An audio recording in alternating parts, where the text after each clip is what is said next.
Turkey's ordeal of heavy snow continued as bad weather hit the country and two highways linking Istanbul and the capital Ankara reopened, freeing travelers who had been stuck for hours. Residents are stranded at a bus stop after public transport stops working in Istanbul's Kucukcekmece district. Heavy snow is hurting life in Istanbul amid safety warnings.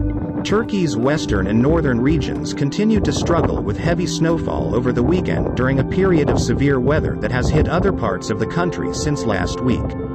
Snowfall and blizzards that covered the area under a white blanket disrupted communication between cities. Two highways linking Istanbul with the capital Ankara have reopened after hours of closure due to heavy snowfall and a snowstorm that hit Turkey.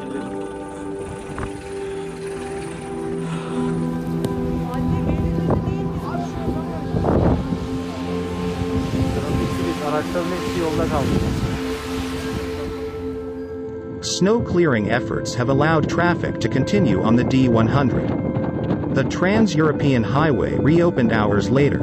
Authorities urged travelers to avoid getting off the highway while stranded passengers and motorists were taken to hostels, guest houses and other facilities near the highway and cars towed to safe areas. Bad weather mainly affects the road section in Gunung Bolu.